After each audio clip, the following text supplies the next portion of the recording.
ప్రియులారా, మనము ప్రసంగి గ్రంథం కనుక చూసినట్లయితే మనం అనేక పట్లు ఒక విషయాన్ని ఒక మాటను చూస్తాం. అది ఏంటంటే వ్యర్థం వ్యర్థం సమస్తము వ్యర్థం అనే మాట ఎక్కువగా రాయబడి ఉండటం చూస్తాం. అది ఎందుకు తెలుసా?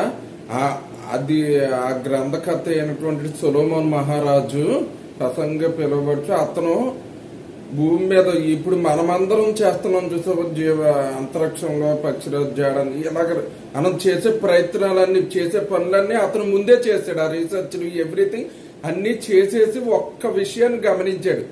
అదేంటంటే ఆ మాట ఆ ప్రసంగి గ్రంథం 1వ అధ్యాయం 10వ వచనం చూస్తే ఇది నూతనమైనదని ఒకదాని గురించి ఒకడు చెప్పును, అదిను మనకు ముందుండిన తరములలో ఉండినదే అని దాని ముందు వచనం 9వ వచనం, మునుపు ఉండినది ఇక ఉండబోవున్నది, మునుపు జరిగినది ఇక జరగబోవున్నది.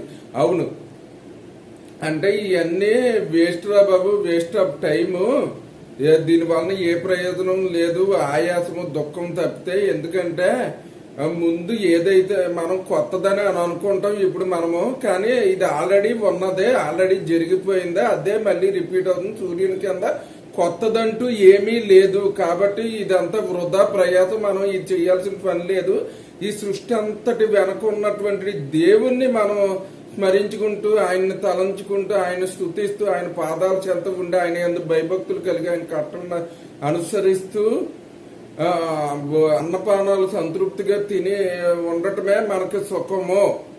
దీనికి మించింది మనం ఏది చేసినా వ్యర్థమే అనేటువంటి సత్యాన్ని అతను గమనించుకున్నాడు. అదే అక్కడ చెప్పాడు అన్నమాట. కనుక ఈ ఆ సత్యాన్ని మనం గమనించుకోవాలని చెప్పి సూర్యుని కింద కొత్తది ఏదీ లేదని, ముందు జరిగిందే ఇక ముందుకు జరుగుద్దని, కొత్తదంటూ లేదని, అది ఆల్రెడీ జరిగిపోయిందని అనే విషయాన్ని మనం వృధాగా ప్రయాస చేయడం తప్పితే దీనివల్ల ఏ లాభము ఉండదు. దేవుని అందరు భయభక్తులు కలిగి ఆయన ఆజ్ఞల మార్గంలో నడుచుకుంటూ, ఆయన స్మరించుకుంటూ, ఆయన స్తుతించుకుంటూ ఉంటే అంతకంటే ఉత్తమమైంది మరొకటి లేదనేటువంటి సత్యాన్ని మీరు గమనించుకోవాలని చెప్పి ప్రభు నామమున మిమ్మల్ని కోరుతున్నాను. ప్రభు తన పరిశుద్ధ వాక్యమును దీవించును గాక.